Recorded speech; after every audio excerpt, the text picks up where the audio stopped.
निमी जी, BJP के star campaigner हैं योगी आदित्यनाथ, इसमें कोई डाउट नहीं। महाराष्ट्र में कैंपेन किया, झारखंड में कैंपेन किया, उसका जो फायदा मिला वो सीटों में और सरकार बनने में भी रिफ्लेक्ट हो रहा है। मैं ऐसी कुछ रिपोर्ट्स देख रही थी, तो महाराष्ट्र विधानसभा चुनाव में देखिए उन्होंने जिस तरह से कैंपेन किया उसका इम्पैक्ट दिखा। हरियाणा में उन्होंने 14 विधानसभा सीटों पर कैंपेन किया था और इनमें से 10 सीटों में बीजेपी को बम्पर जीत मिली थी। योगी आदित्यनाथ का जो सक्सेस रेट है, मतलब रैली जहां की और वहां जीत वोटों के कंपैरिजन में, तो उनका सक्सेस रेट 70% का रहा। महाराष्ट्र में भी उनका ये सक्सेस रेट 70% का रहा और महाराष्ट्र में ही उन्होंने वो बटेंगे तो कटेंगे वाला नारा भी जो फेमस हुआ, वहां पे उनकी पॉलिटिक्स का जो हिस्सा रहा। जम्मू में भी जिन 11 सीटों पर योगी आदित्यनाथ ने प्रचार किया उसमें से 10 सीटें बीजेपी ने जीती हैं।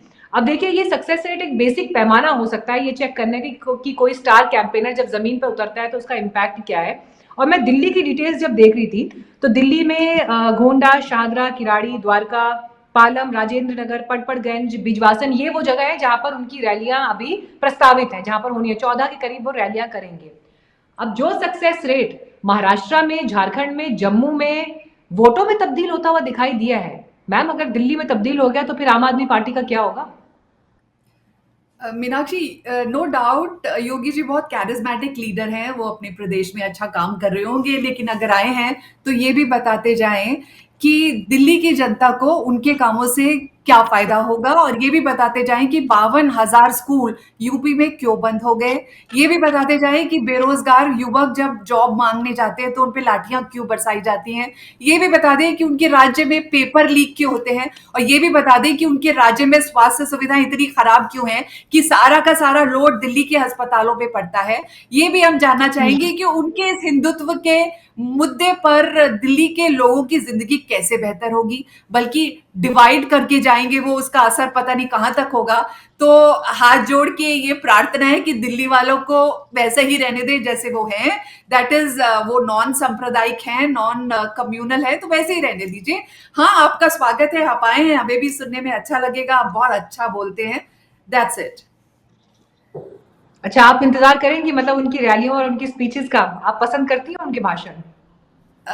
देखिए, है तो एक तरीका है उनके बोलने का, और इस पे कोई बात नहीं है, ये आर्ट है। लेकिन वाकई सब्सटेंस है कि नहीं, और हमारे लोगों की जिंदगी पे क्या असर डाल सकता है, ये बड़ा डाउटफुल है।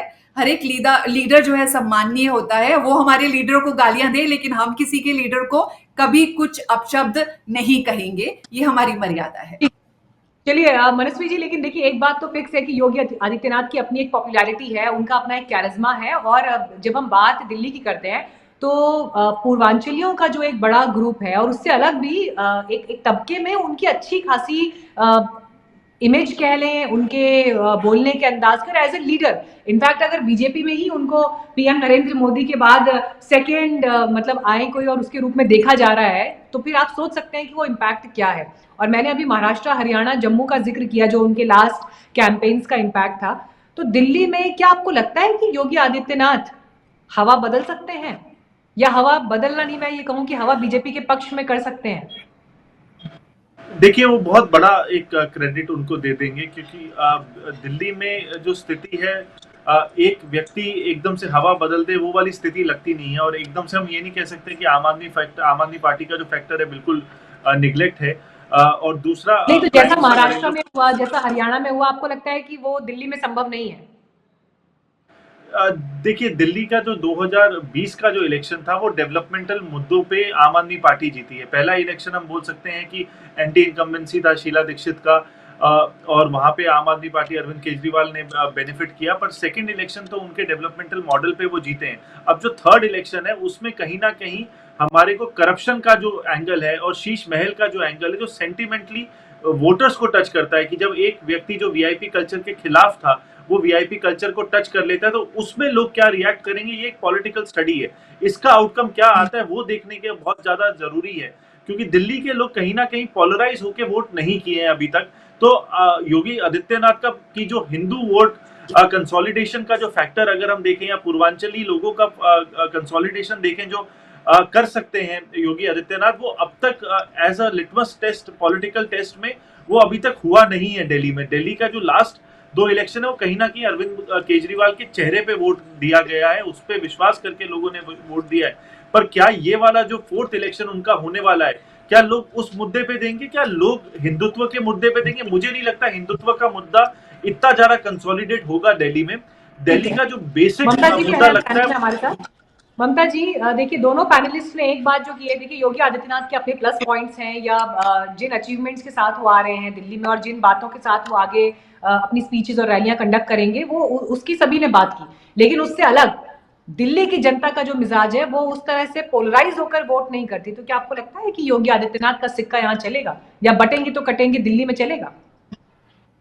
सबसे पहली बात तो मैं एक आम आदमी प्रवक्ता मैन से यही कहना चाहूंगी कि उन्होंने जो योगी जी की तारीफ करी उनका बहुत बहुत धन्यवाद, क्योंकि उन्होंने खुद ही एक्सेप्ट किया कि यूपी में योगी जी ने काम किया है। अब उन्होंने जो सेकंड लाइन बोली ना पहले कि दिल्ली को दिल्ली वालों के हाल पे रहने दो, यानी दिल्ली को लूटने दो, दिल्ली की सड़कों की हालत खराब होने दो, दिल्ली में जो घोटाले करप्शन जो भी लूट हो रही है वो होने दीजिए, जो 8,000 यमुना पे खर्च हुए उसको नकार दें, कोई भी घोटाले उसको नकार दीजिए, कैग की रिपोर्ट को आप नकार दीजिए। करोड़ों के बाद भी अगर दिल्ली की कोई भी सफाई नहीं होती, मेंटेनेंस नहीं होती, उसके लिए हम माफी मांगते हैं, हमें फिर के लिए आप दूसरी बात योगी और नरेंद्र मोदी जी ने यूपी में जो एग्जाम्पल सेट किया ना डबल इंजन की सरकार से, वो अपने आप में दोहराए जाने वाला एक ऐसा उदाहरण है जो दिल्ली में भी होना चाहिए। और दिल्ली के लोग अब परेशान हैं। सोचिए, कोई भी अच्छा मुख्यमंत्री किसी भी परिवार में ये चाहेगा कि शराब का कंजम्पशन बढ़ जाए। बड़े लोग पहले ये कहते थे कि किसी भी परिवार को अगर बर्बाद करना हो तो उसके घर में शराब पहुंचा दीजिए और अगले 3 पीढ़ी तक वो परिवार उस गरीबी से कभी बाहर ही नहीं निकल पाएगा, हमेशा एक दलदल में फंस जाएगा। तो ये कार्य कर रही है केजरीवाल सरकार। योगी जी का यहाँ आना उनका 2 तरह से इंपॉर्टेंट है। पहला, ये यूपी का मॉडल प्रस्तुत करना कि किस तरह से किसी भी देश को कितनी पॉलिटिकल विल के पावर के साथ में प्रदेश का उद्धार किया जा सकता है। वहां की सड़कें देखिए, वहां का माहौल देखिए। आप ये तो कहते हैं हम कुंभ को मानते हैं, लेकिन इतने बड़े आयोजन के लिए कितनी बड़ी इच्छा शक्ति चाहिए, कितनी डिटर्मिनेशन चाहिए, उनके एग्जाम्पल लीजिए। तो योगी जी यहाँ पर डेफिनेटली बहुत बहुत ज्यादा प्रभाव डालेंगे लोगों के मनों पर, और डेफिनेटली इस बार भाजपा सरकार को योगी आदित्यनाथ देखिए अब दिल्ली में है, और उनका दिल्ली में आने से क्या महाराष्ट्र और हरियाणा के विधानसभा चुनाव में जो इम्पैक्ट जिन सीटों पर उन्होंने प्रचार किया वो इम्पैक्ट क्या दिल्ली में हो सकता है? क्योंकि बीजेपी के लिए इस वक्त देखिए, ममता जी आप भी एग्री करेंगी, सवाल तो ये है कि जो 26 साल का वनवास है क्या वो योगी आदित्यनाथ के आने से खत्म होगा? और अगर मैं कह रही हूँ चलिए होता है, तो फिर उस जीत के नायक के रूप में किसको देखा जाएगा? और जो सवाल बार बार आम आदमी पार्टी भी आप लोगों पर उठाती है, चेहरा कौन है, चेहरा कौन है?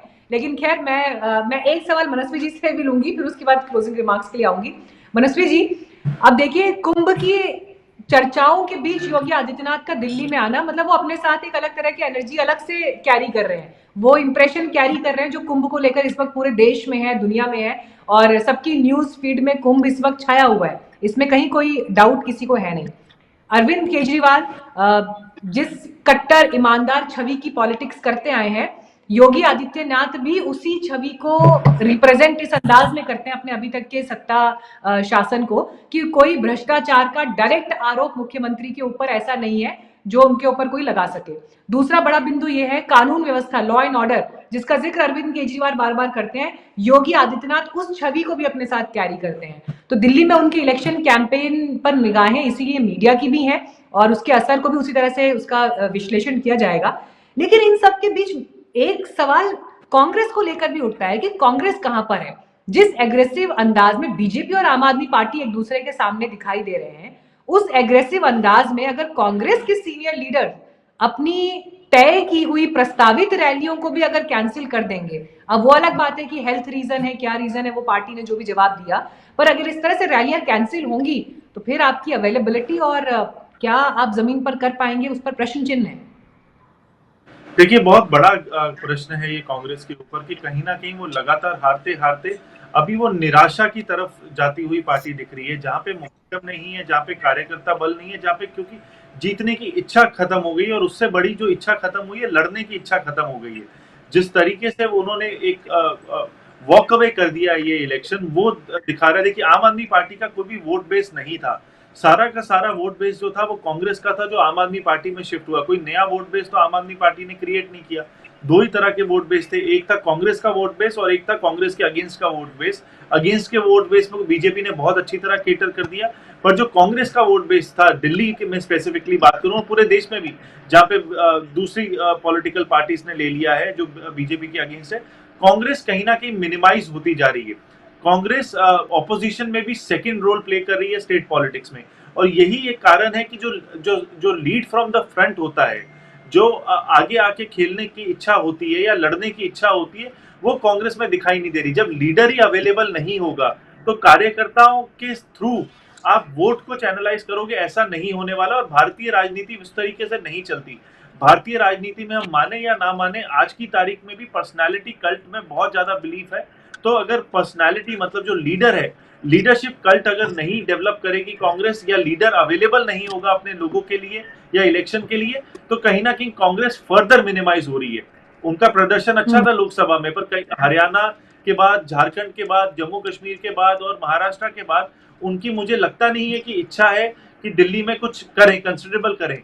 हारे या जीते वो एक अलग मुद्दा है, पर लड़ने की जो उत्साह होनी चाहिए या ताकत होनी चाहिए, वो कहीं ना कहीं कांग्रेस में दिखाई नहीं दे रही, जिसका बेनिफिट आम आदमी पार्टी को जरूर मिलेगा। अगर कांग्रेस कंसोलिडेट होकर लड़ने की कोशिश करती है तो उसका टोटल बेनिफिट, क्योंकि वोट शेयर जो है एंटी बीजेपी जो कांग्रेस और आम आदमी पार्टी में डिवाइड होगा, उससे बीजेपी को फायदा होगा। अगर कांग्रेस नहीं अच्छी तरह लड़ती, इसका टोटल बेनिफिट आम आदमी पार्टी को मिल सकता है, और जो पिछले दो इलेक्शन में आम आदमी पार्टी को मिला है।